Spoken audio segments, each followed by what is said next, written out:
Hello, my friends, and welcome back. Thank you very much for being with me again today. Did you notice that in the past, I don't know, year and a half, maybe 2 years, that's an accelerated, race towards blowing up this planet? Do you notice that there's a lot of focal points on this planet that are ready to burn?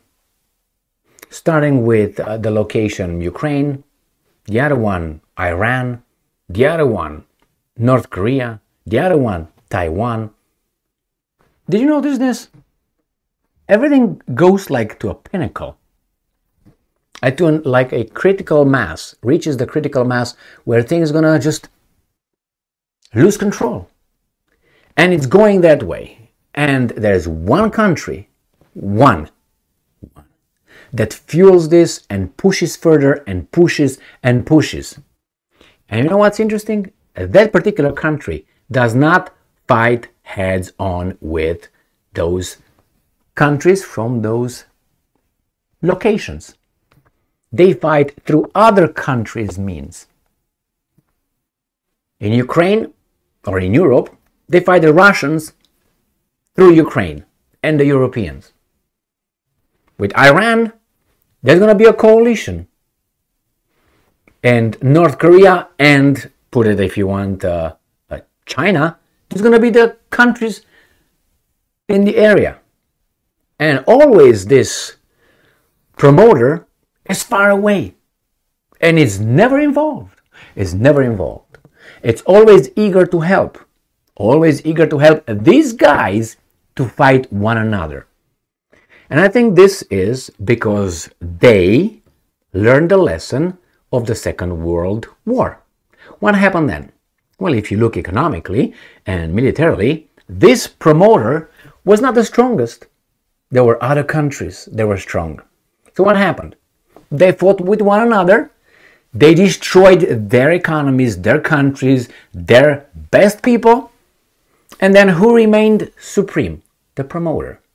Now the promoter, not the promoter then necessarily. And it became the world's power without doing shit.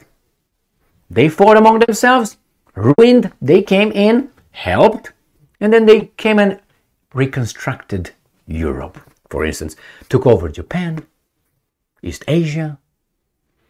And then I say, wait a minute, maybe we can keep doing this. Because those countries came back, economically, militarily, culturally, and say, wait, these guys now are threatening us.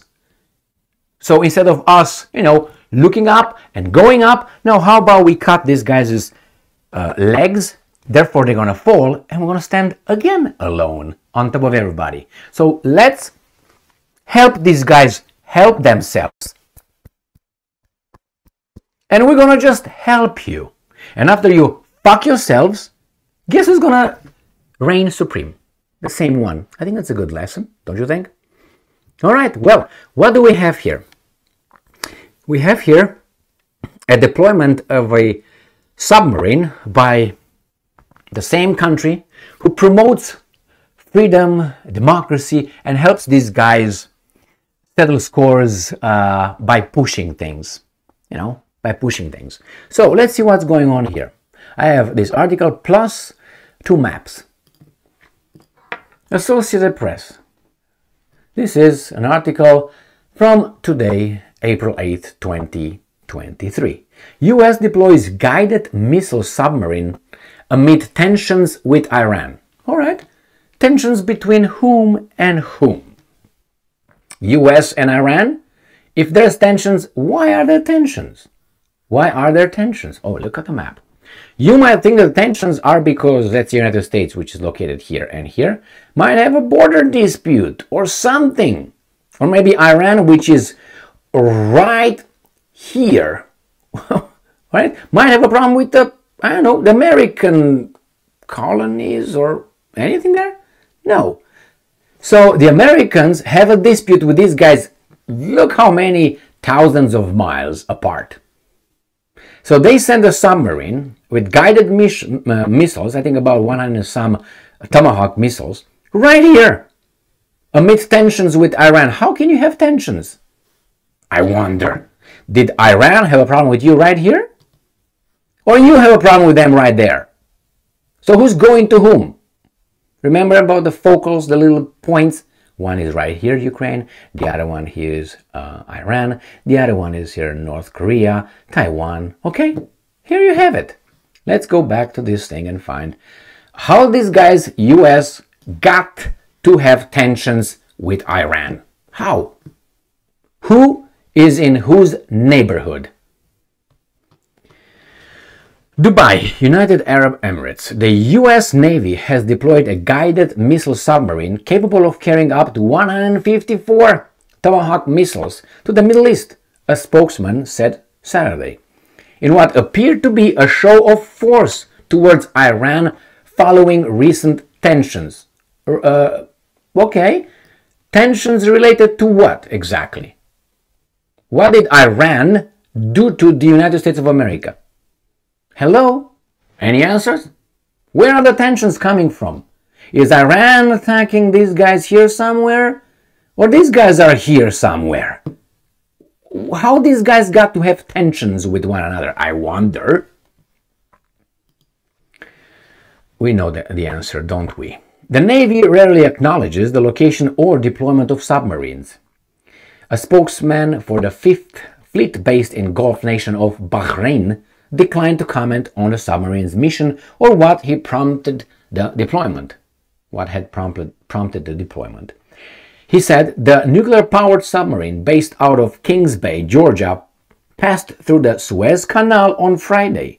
And I'm quoting, it is capable of carrying up to 154 Tomahawk land attack cruise missiles and is deployed to US 5th Fleet to help ensure regional maritime security and stability. Because, why? The Iranians are trying to rock the boat? The 5th Fleet patrols the crucial Strait of Hormuz, the narrow mouth of the Persian Gulf through which 20% of all oil transits. Its region includes the blah blah blah of Yemen and Red Sea, stretching up to the Suez Canal, the Egyptian waterway linking the Mideast to the Mediterranean Sea. So this is the other one, which is a little bit more clear here. Iran, United States. All right. So here we have it. Here we have all these beautiful guys. Okay. Right here, Egypt. Right here, Iran. And these guys are just patrolling and helping to make sure that Iran is not tensioning stuff. I read a few articles before I started this one, and I could have put those articles together with this about the new escalations in the East Asia with the woodchuck of North Korea, with China, in Taiwan, and it's the same promoter of fights. Like you have in boxing, in boxing, you have promoters. The promoters don't get hurt.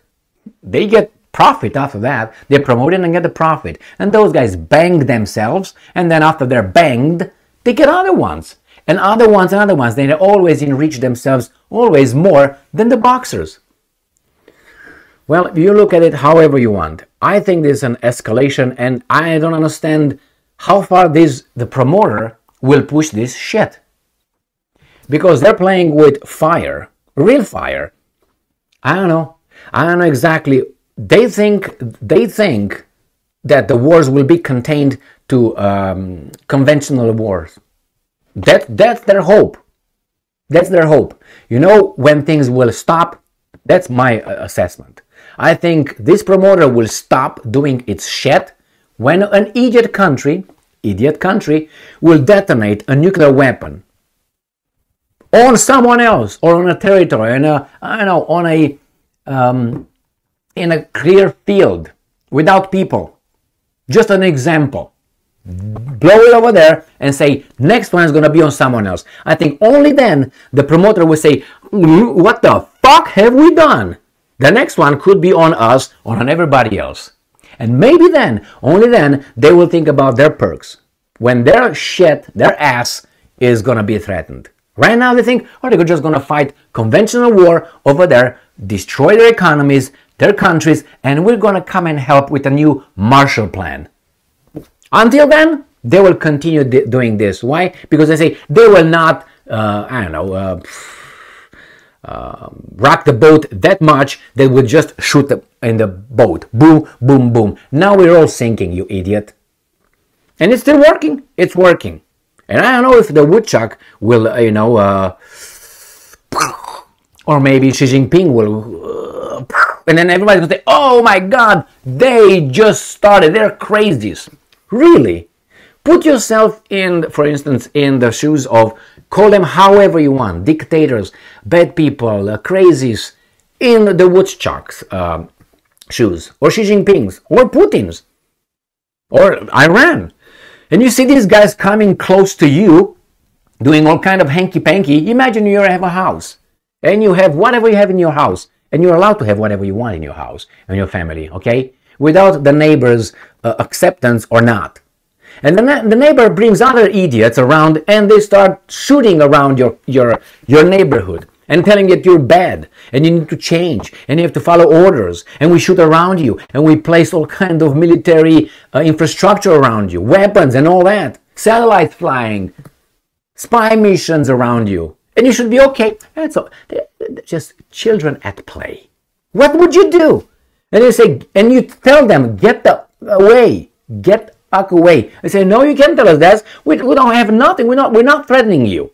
But if I would do the same thing to them, oy vey, my God, Jesus Christ. And who is provoking whom? And if I'm going to boom, boom, boom of you, oh my God, he overreacted. He's a criminal. Didn't we tell you that? And you have the promoter over there far away, who's not going to be boom, boom, boom, because he's far away. But you can boom, boom the promoter as well. It's just very infuriating. And, that's where we are at right now. And I'm expecting one of these guys to, really start shooting inside the boat and saying, now we're all sinking, you idiots. I'm waiting for that.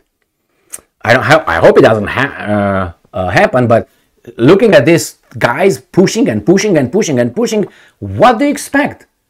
Do you expect these guys to take their pants off, bent over, and take it deep? Whenever, however, wherever? I mean, if you guys want to be like that, go ahead. But there's not a mark of a strong, independent, sovereign country and nation. You're a slave country. You're a vassal state, like Europe it is. Australia, New Zealand, South Korea, Japan, weasel, bottom-feeding countries. That's what they are. And Canada has Trudeau, so that's a different category altogether. Thank you very much for being with me again today. Stay strong, stay smart, look for the truth, and be just.